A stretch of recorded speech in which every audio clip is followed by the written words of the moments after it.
Liverpool is part of the Metropolitan Borough of Merseyside, England. It has a population of over 460,000, which includes a wide range of ethnicities.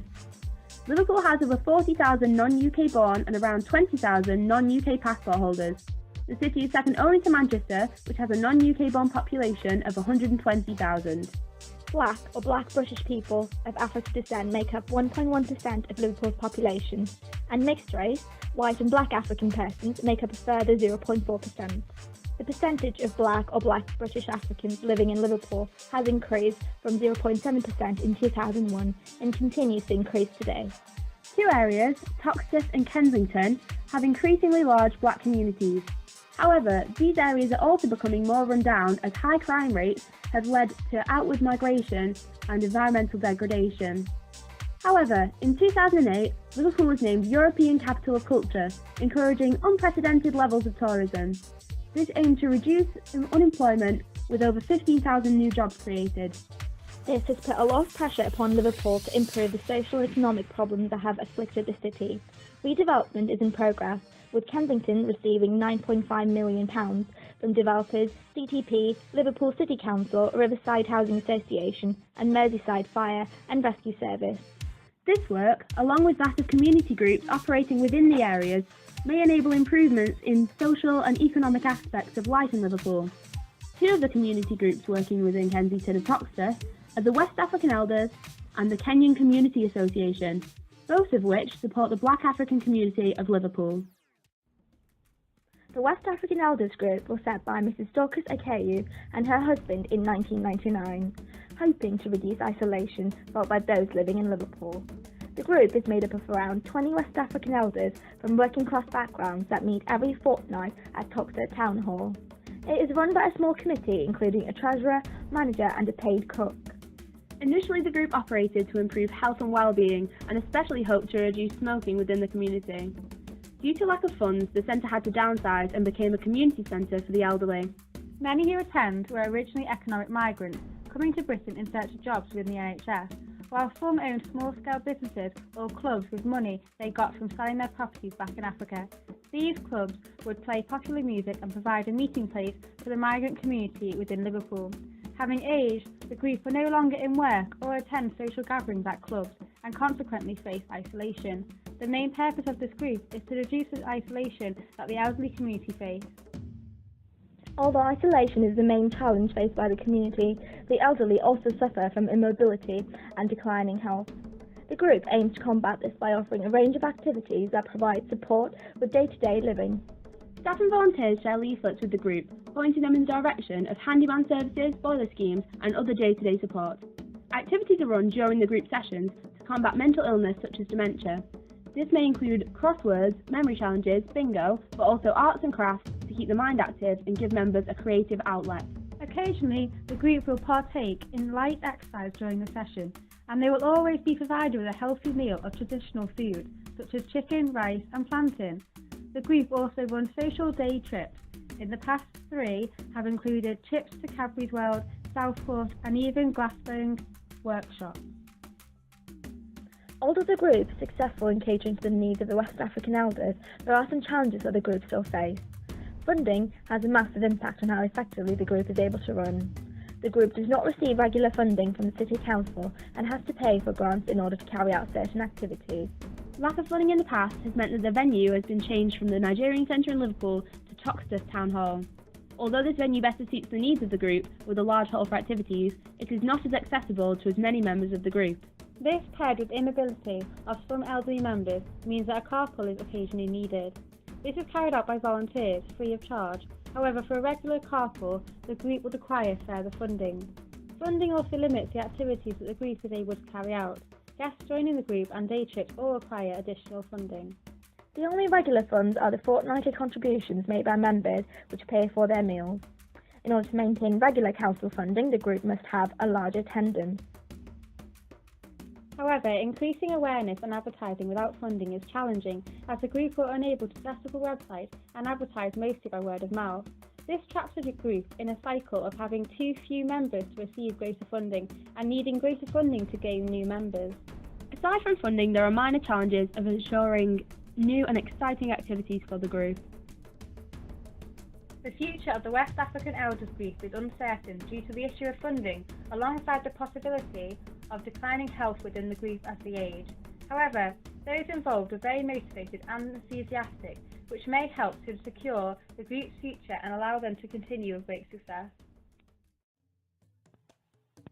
The Kenyan Community Association is a registered charity formed by a group of Kenyan families in December 2004 and is now run by a large committee with many different roles and responsibilities. The centre is based on Parliament Street, Kensington, in a formal office above the Kensington Community Learning Centre.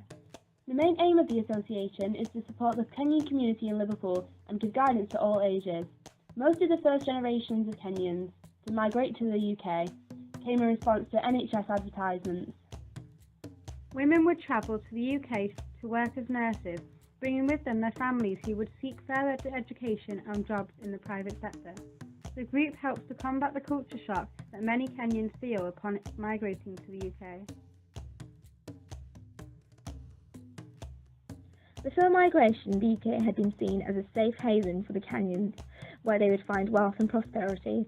However, many Kenyans within the association face unexpected discrimination. Let me give you an example. My daughter is now 15. She came here when she was 5 and a half. And in those 5 years of her life, she had never known hatred or segregation until she arrived here. Discrimination within the workplace seems ever present as the Kenyan nurses felt that there were not the opportunities available for progression up the career ladder as there were available to the white nurses. This was described as a glass ceiling, as the nurses were able to see the next steps on the ladder but could not reach them. And it really hurts me sometimes, and I like saying this. We have to work 10 times to prove ourselves. A Kenyan university graduate also described his experience of being advised to change his surname from Katonga to Smith in order to acquire a job.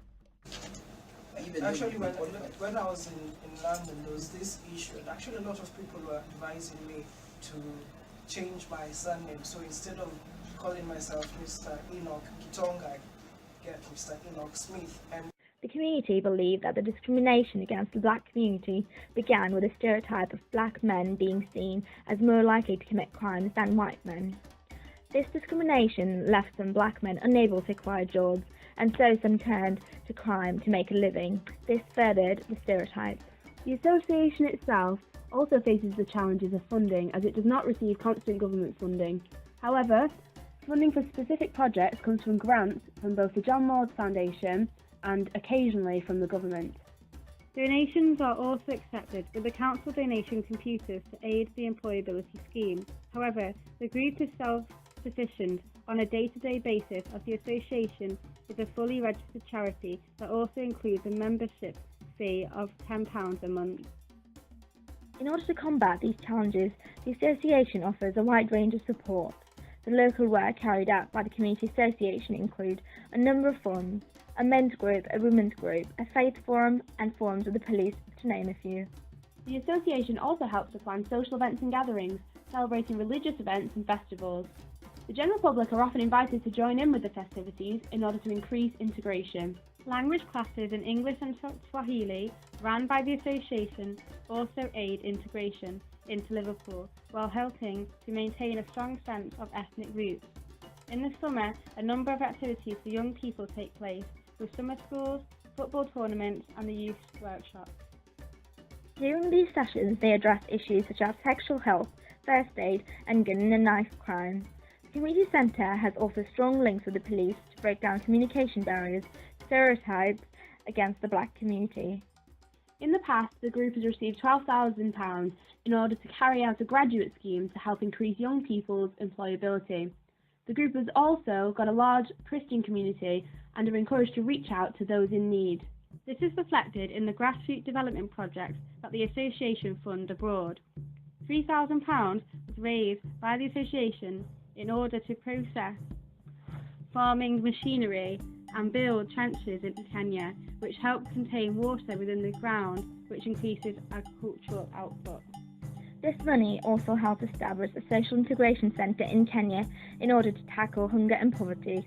Development also takes place in the form of a Sponsor a Child scheme. Children between 5 and 10 years are sponsored, with money going to their monthly upkeep and a Christmas present each year.